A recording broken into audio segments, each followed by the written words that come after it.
I'm saying hello today on August 5th, 2010 from a very interesting place outside Peterborough, Ontario, from the Lang Pioneer Village, and I'm here with a young gentleman who's taken up one of the historic crafts that are presented here at the Lang Pioneer Village.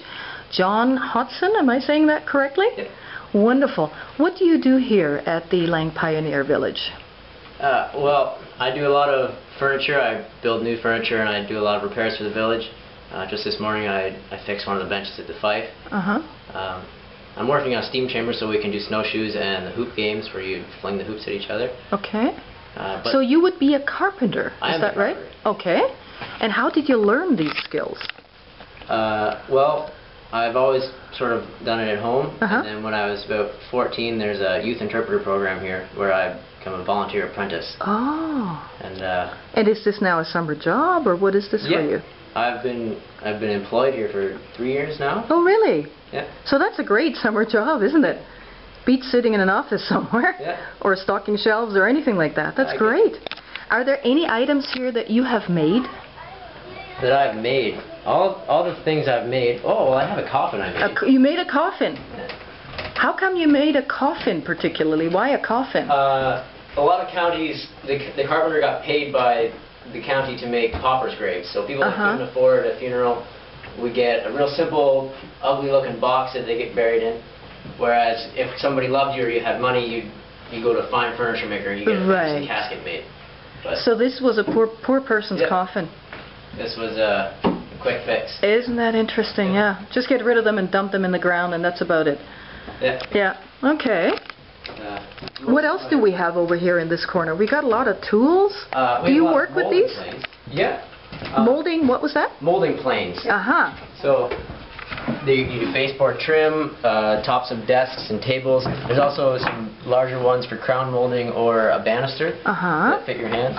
So whatever they look like, they produce the opposite on the other side. Oh, I see. So this one has valleys, so it makes hills. Okay. And they line up and... So how? Oh, it has it has a blade inside or something. And that's how it makes the grooves. Yep. And then you can also that's cool. Sort of an OG bit. Or if you wanted to do the edge of a desk or something. Isn't that interesting? Wow, and all sorts of nails and different types of hammers and old types of tools. And you work with these? Yeah. Okay. That's interesting. Now, I saw you do something earlier today on this machine. Yeah, What is that? It's called a scroll saw.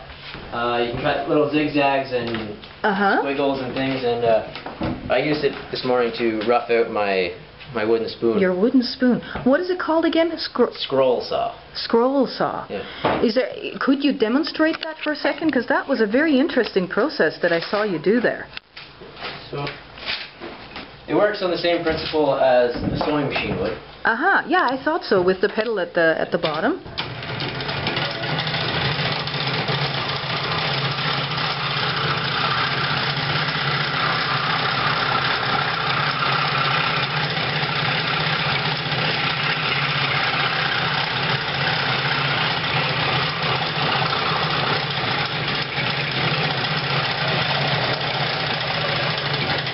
Now, what is that? A metal? It is a very thin little metal blade. Okay. Okay. I'll take a look at it.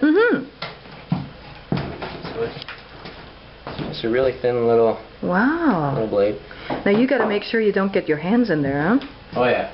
Have you ever hurt yourself doing any of the woodwork? Not on this machine. But I've got quite a number of scars. Yeah, I would think so, because anytime you work with tools, cutting tools and stuff, there's going to be some fallout. What is the round machine over there? It's a whetstone. So what is done with that?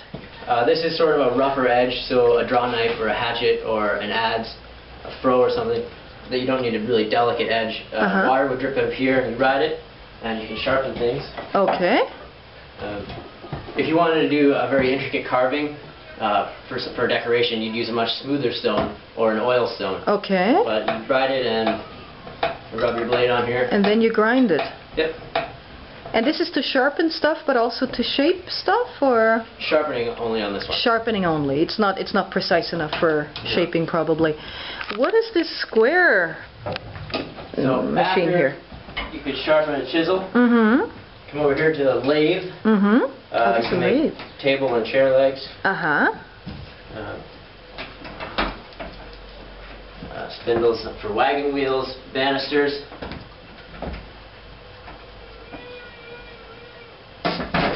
This particular one is called a treadle lathe.